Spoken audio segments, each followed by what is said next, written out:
आज हम आप लोगों को चालक और अचालक में अंतर बताएंगे, अर्थात differences between conductor and non conductors के बारे में बात करेंगे।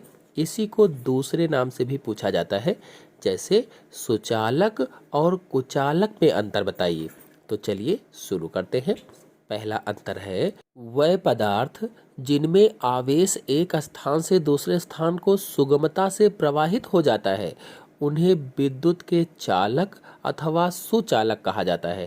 कहने का मतलब ये है कि ऐसे पदार्थ जिनमें विद्युत धारा अथवा इलेक्ट्रिक करंट आसानी से प्रवाहित हो जाती है उन्हें ही सुचालक या कंडक्टर कहा जाता है। जबकि कुचालक को देखा जाए तो ये ऐसे पदार्थ होते हैं जिनमें आवेश का प्रवाह नहीं होता है, या कह लो कि ऐसे पदार्थ जिनमें विद्युत धारा प्रवाहित नहीं होती है, इलेक्ट्रिक करंट नहीं जाता है, उन्हें ही कुचालक कहा जाता है, या उन्हें विद्युत का कुचालक कहा जाता है, अथवा इन्हें विद्युत रोधी भी कहा जाता है या इंसल्टर्स भी कहा जाता है। आपके मन में प्रश्न होगा कि आवेश का प्रवाह क्या है?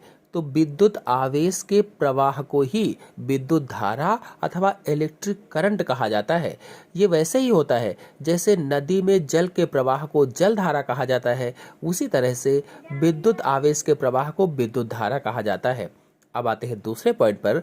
दूसरा पॉइंट है सुचालक में आवेश का प्रवाह उनमें उपस्थित मुक्त इलेक्ट्रॉनों के अधिकता के कारण होता है। जो मुक्त इलेक्ट्रॉन होते हैं उसकी अधिकता के कारण सुचालक में आवेश का प्रवाह होता है। अर्थात ऐसे पदार्थ जिनमें मुक्त इलेक्ट्रॉनों की संख्या बहुत अधिक होती है उन्हें ही सुचालक कहा जाता है या कंडक्टर कहा जाता है।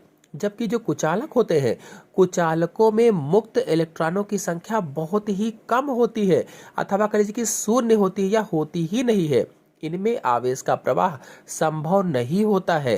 कहने का मतलब है कि ये ऐसे पदार्थ होते हैं जिनमें आवेशों का संचारण या आवेशों का प्रवाह नहीं होता है, उन्हें ही कुचालक कहा जाता है। अब अगर सुचालक अथवा कंडक्टर के एग्जाम्पल्स की बात की जाए तो पीतल, तांबा, चांदी, सोना, एल्युमिनियम आदि सब क्या है? सुचालक होते हैं या कंडक्टर होते हैं या चालक होते हैं। अब इन पदार्थों में करंट आसानी से जा सकता है, आवेश प्रवाहित हो सकते हैं, इसीलिए विद्युत के सुचालक कहे जाते हैं, कंडक्टर कहे जाते हैं। जबकि जो कुचालक होते हैं, कुचालक के उदाहरण जैसे देखा जाए तो कांच, सूखी लकड़ी, रबड़, कागज, मोम, चीनी मिट्टी आदि ये क्या है? सब कुचालक है, नॉन कंडक्टर्स होते हैं। इनमें विद्युत धारा या करंट प्रवाहित नहीं होता है, आवेश नहीं बह पाते हैं, इसीलिए इन्हें विद्युत के कुचालक कहा जाता है या विद्युत रोधी कहा जाता है, इंसल्टर्स कहा जाता है।